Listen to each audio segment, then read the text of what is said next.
శ్రీ మైసూర్ చాముండేశ్వరి దేవి జ్యోతిష్యాలయం. సమస్యలతో చింతిస్తున్నారా? అయితే ఒక్కసారి గురూజీకి ఫోన్ చేయండి. అనారోగ్యంతో బాధపడుతున్నారా? ఆర్థికంగా ఇబ్బంది పడుతున్నారా? మనశ్శాంతి కోల్పోతున్నారా?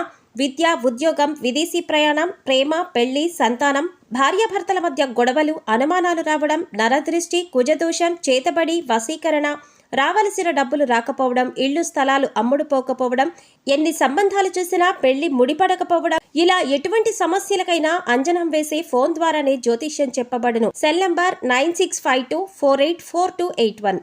ఓం శ్రీమాత్రే నమః. ఛానల్లోకి స్వాగతం అండి. కన్యరాశి వారు చేయవలసిన పూజ ఒకటి మిగిలిపోయింది, అందుకే లైఫ్ సెటిల్ కావట్లేదు. అయితే కన్యరాశి వారు ఎటువంటి ఫలితాలని పొందబోతున్నారో, మీ లైఫ్ సెటిల్ కాకపోవడానికి కారణం ఏమిటి, అలాగే వీరు బాకీ పడ్డ పూజ ఏంటి, ఆ పూజ ఏ విధంగా చేయాలి, బాకీ పడ్డ పూజని పూర్తి చేసిన తర్వాత మీరు ఎటువంటి ఫలితాలని చూస్తారు అనే వివరాలను కూడా ఈ వీడియోలో మనం తెలుసుకుందాం. కానీ అంతకంటే ముందుగా మీరు కనుక మన ఛానల్ని ఇప్పటి వరకు సబ్స్క్రైబ్ చేసుకోకపోతే సబ్స్క్రైబ్ చేసుకొని పక్కనే వచ్చిన బెల్ ఐకాన్ నొక్కి ఆల్ సెలెక్ట్ చేసుకుంటే మేము ఇలాంటి వీడియోస్ అప్లోడ్ చేయగానే ముందుగా మీ మొబైల్కి నోటిఫికేషన్ వస్తుంది. ఇక వివరాల్లోకి వెళ్తే, రాశి చక్రంలో కన్య రాశి 6వ రాశి. అయితే ఈ రాశికి అధిపతి బుధుడు. కన్య రాశిలో జన్మించిన వారు సన్నగా, పొడవుగా, విశాలమైన నుదురు, పొడవైన ముక్కు కలిగి ఉంటారు. వీరి మనసు చాలా నిర్మలంగా ఉండి నిష్కల్మషమైన మనసుతో కళ్ళకపటం లేకుండా మాట్లాడుతూ మిత్రులకు ఉపయోగకరం చేయడానికి ముందుంటారు. మూల నక్షత్రానికి అధిపతి కేతువు. మూల నక్షత్రం వారు ఆచరించవలసిన పరిహారాలు చూసుకున్నట్లయితే, గృహం నందు ఔషధాలను పెంచాలి, రైతులకు మేలు రకం విత్తనాలను దానం చేయాలి, ఔషధ తత్వం గల ఫలాలను మరియు పుష్పాలను బ్రాహ్మణుడికి దానం చేయాలి, పేదలకు ఆయుర్వేద వైద్యాన్ని ఉచితంగా అందించటకు గాను ఆయుర్వేద వైద్యునికి మరియు వైద్యశాలలకు చేయుతను అందించాలి. మంగళవారాలు శ్రీ సుబ్రహ్మణ్య స్వామికి ఔషధి మొక్కల ఆకులను, మూలికలను, ఔషధ తత్వం గల పుష్పాలను జలంలో వేసి అట్టి జలంతో స్వామివారిని అభిషేకించాలి. ప్రతి నెల మీ జన్మ నక్షత్రం రోజున మీకు తోచిన ఆహార పదార్థాలు కొని మీ చేతితోనే బీదవారికి ఇవ్వండి. దీంతో మీ సంపద వృద్ధి అవుతుంది. ఆహార పదార్థాలు కొనివ్వడం వీలు కాకపోతే కనీసం 1 డజన్ నాణ్యమైన అరటిపళ్ళు అయినా కొని ఒక నిరుపేదకు ఇవ్వండి. మీ దోషాలు తొలగి మీ సంపదలు వృద్ధి అవ్వడానికి ఇది అత్యంత సమర్థవంతంగా పనిచేసే జ్యోతిష్య పరిహారం. కావున తప్పనిసరిగా ప్రతి నెల ఈ పరిహారం ఆచరించడానికి ప్రయత్నించండి. కేతువు అనుగ్రహం కొరకు కేతువు యొక్క బీజ మంత్రాన్ని ప్రతిరోజు లేదా తప్పకుండా ప్రతి మంగళవారం, ప్రత్యేకించి కేతుకాలం యమగండ కాలంలో, అంటే ఉదయం 9 గంటల నుండి 10 గంటల 30 నిమిషాల మధ్య 19 సార్లు పఠించండి. కేతువు యొక్క అనుగ్రహం కొరకు మంగళవారాల్లో, కేతుకాలం యమగండ కాలంలో వినాయకుని ఆలయాలను, పుణ్యక్షేత్రాలను దర్శించాలి. ఆలయంలో కొబ్బరికాయ, అరటిపళ్ళు, పూలు, అగరబత్తి, కర్పూరం వంటివి సమర్పించి కేతువు యొక్క అనుగ్రహం మరియు అనుకూల కొరకు ప్రార్థించాలి. కానుకలు సమర్పించాలి. వినాయక మంత్రాలు, స్తోత్రాలు పఠించాలి. సంకష్టనాశన గణేశ స్తోత్రం, శ్రీ గణపతి అథర్వ శీర్ష స్తోత్రం పఠించాలి. మంగళవారాల్లో మరియు ప్రతి నెల ఆర్ధ నక్షత్రం ఉన్న రోజులలో ఓం రుద్రాయ నమః మంత్రాన్ని 108 సార్లు పఠించాలి. ప్రత్యేకించి మంగళవారాలలో, కేతుకాలం యమగండ కాలం సమయంలో మరియు ప్రతి నెల ఆర్ధ నక్షత్రం ఉన్న రోజులలో శివాలయాలకు వెళ్లి శివుని ముందు ఈ మంత్రాన్ని పఠించడం మరింత శుభప్రదం. శివాలయంలో కొబ్బరికాయ, అరటిపళ్ళు, పూలు, అగరబత్తి, కర్పూరం వంటివి సమర్పించి కేతువు యొక్క అనుగ్రహం మరియు అనుకూలత కొరకు ప్రార్థించాలి. వీధి కుక్కలకు ఆహారం అందివ్వాలి. కొడుకు వరుస అయ్యేవారిని ప్రేమగా చూసుకోవాలి. నలుపు, తెలుపు రంగులో ఉన్న కంబలిని దానం చేయాలి. దేవాలయాలు నిర్మించడానికి విరాళాలు ఇవ్వాలి. పిచ్చాసుపత్రిలో రోగులకు సహాయం చేయాలి. అనాథ పిల్లలను చేరదీసి వారికి భోజన సదుపాయం కల్పించాలి. ఉలువలతో చేసిన ఆహార పదార్థాలు పేదలకు పంచాలి. ఉలువలను నీటిలో నానబెట్టి గోవుకి తినిపించాలి. మంగళవారం నాడు నియమంగా ఉండాలి. మంగళవారం రోజున ఉపవాసం కూడా ఆచరించవచ్చు. కేతువు యొక్క అనుగ్రహం కొరకు మంగళవారాల్లో సాంబ్రాణి, నువ్వుల చెట్టు ఆకులు, మారేడు పట్ట, ఏనుగు దంతం వీటిలో మీకు లభించిన వాటిని నీళ్ళలో వేసి కాచి ఈ నీటితో స్నానం చేయాలి. కేతువు యొక్క అనుగ్రహం కొరకు మంగళవారాల్లో వైడూర్యం, నువ్వుల నూనె, శాలువ, కస్తూరి, ఉలువలు, ఎరుపు రంగు లేదా బ్రౌన్ రంగు వస్త్రం మరియు ఆర్థిక విరాళాలు వీటిలో ఏదైనా ఒకటి దేవాలయాలు, ఆలయ పూజారులు, అనాథ శరణాలయాలు మరియు అత్యంత పేదరికంలో ఉన్న వ్యక్తులకు దానం ఇవ్వండి. లేదా మీరు ఇవ్వగలిగినంత ఆర్థిక విరాళం ఆన్లైన్ చెల్లింపు ద్వారా ఏదైనా ప్రసిద్ధ ఆలయానికి పంపండి.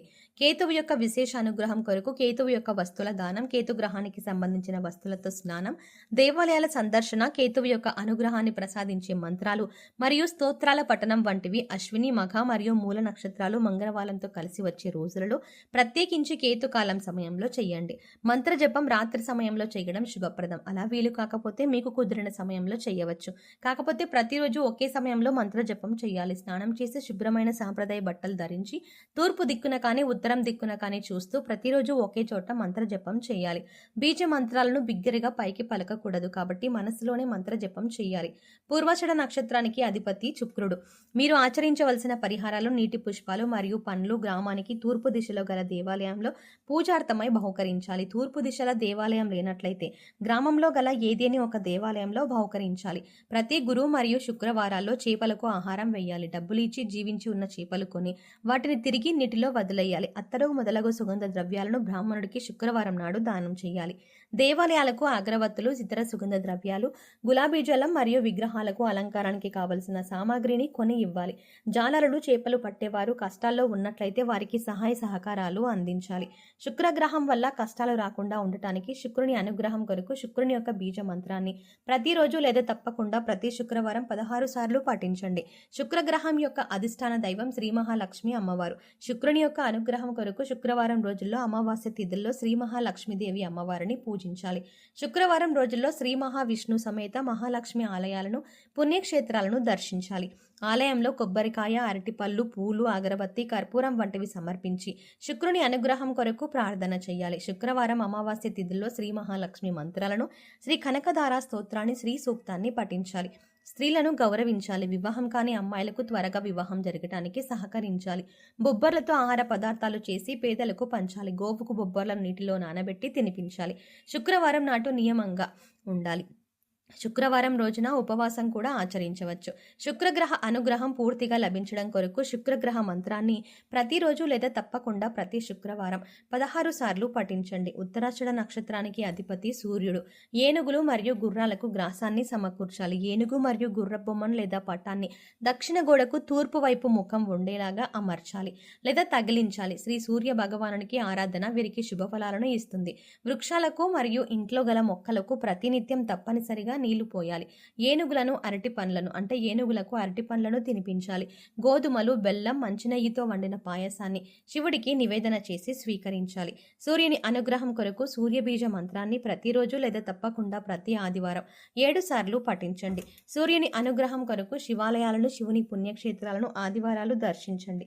కొబ్బరికాయలు, అరటి పండ్లు, పూలు, అగరబత్తీలు, కర్పూరం మొదలైన వాటిని దేవాలయాల్లో సమర్పించి సూర్యగ్రహ అనుగ్రహం కోసం ప్రార్థించండి. సూర్యుని అనుగ్రహం కొరకు సూర్య నమస్కారాలు చేయండి. సూర్యుని అనుగ్రహం కొరకు ప్రతి ఆదివారం శివుని మంత్రాలు, రుద్ర మంత్రాలు, శ్రీ ఆదిత్య హృదయ స్తోత్రం మరియు శ్రీ రుద్రాష్టకం తప్పకుండా పఠించండి.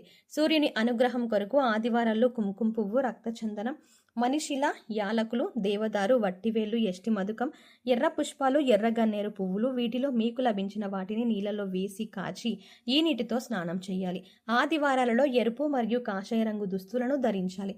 సూర్యుని అనుగ్రహం కొరకు శుభతిథి ఉన్న ఆదివారాలలో గోధుమలు, బెల్లం, కండ చక్కెర, కంచు, రాగి, రక్తచందనం, పద్మాలు మరియు ఆర్థిక విరాళాలు వీటిలో ఏదైనా ఒకటి దేవాలయాలు, ఆలయ పూజారులు, అనాథ శరణాలయాలు మరియు అత్యంత పేదరికంలో ఉన్న వ్యక్తులకు దానం ఇవ్వండి.